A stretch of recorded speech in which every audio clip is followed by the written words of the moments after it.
I'm just going to do a very, very quick recap.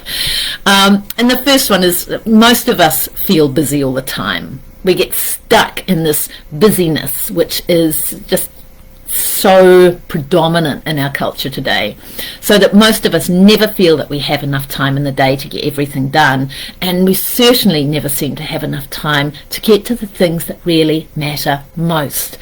And it's because we become victim to all of these time thieves, things that are stealing our time and focus away from what matters. Things like the sparkly object syndrome, being pulled off course by other people's ideas, passions, and quick fix urgent things that we really have to have right now. Yeah, we get pulled off course by other people wanting to pass us their monkeys, pass on their problems, their stuff to us, so that they don't have to do it. And it's very easy to slip into that default yes and take on other people's stuff and then go, oh, it's crowding out the things that are important to me. And we get stuck in this serving other people's thirst thing, and feeling guilty or bad about putting about giving priority to what matters most to us.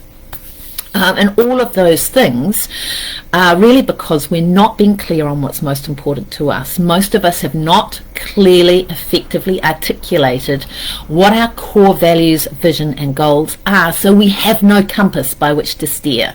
We have no decision-making mechanism for us to decide, is something on track for me or not. We don't know what's important. And so we're not valuing our time. Often we're not intentionally choosing what's important right now. And the symptom, the way to know that you're not being intentional about choosing what is most important in any given moment, is if you use the word priorities as a plural, you're not making the choice. You can only have one priority in any given moment by definition, and we can only focus on one thing in any given moment in time. So knowing what's most important right now, that is a superpower once you really get a handle on that. But most of us aren't doing it. And the third thing is not putting a value on your time. Often we'll nominally put a value on our time, but we don't treat our time as if it has that value. And often we undervalue our time because the value that we place on it is based on the economist's or accountant's model, which is how much would I have to pay someone else to do this, or what is the opportunity cost of my time, i.e. what might someone else pay me for my time. But that is not actually valuing your time for the precious and scarce resource that it is. Because please remember, you are a miracle. There is only one of you, and there only ever will be one of you.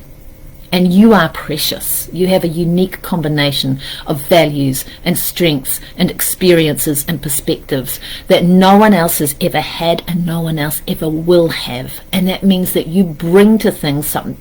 You bring what nobody else can. So, your time is precious.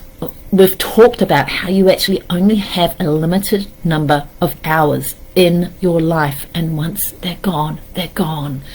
And if you don't value those hours, then others can't either. And that truly precious resource, treasure of you and your time becomes lost to you, to your family, to your clients, to humanity, right? So on behalf of humanity, please start valuing your time. So that's what I wanted to share today. Obviously, I feel very, very passionate about this because when I look at all of the amazing humans that I have the privilege to connect with and to coach, there is just so much amazing, awesome potential in each and every human. I know that to be true, and I would love to inspire you to start really tapping into that. All right, so I hope this has served you. I'd love to hear what nuggets you've gained. Drop call if you would like to book in a gift call with me. Drop notes if you'd like a copy of my show notes. I'll be back next week because next week I'm going to be sharing my top tips on how to balance family, your well-being, and your work, especially when you're working from home. I have heard too many people saying balance is not possible, or having balance at any given time is not possible.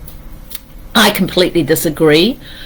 I know it's not true in my life, and if it's not true in my life, it doesn't have to be true in your life either. So I'd like to share with you why I think that limiting belief is simply not true, and how you can have balance between family, health, and working from home. Alright, so I'll share with you my top tips that I apply in my life and how you can do it as well. Thank you for listening. Anna McKinley, helping entrepreneurial women to thrive in your business, as a parent, in your well-being, and as a precious and unique human being, because you can have it all and you are definitely worth it. Thank you for joining me, and I'll see you next week.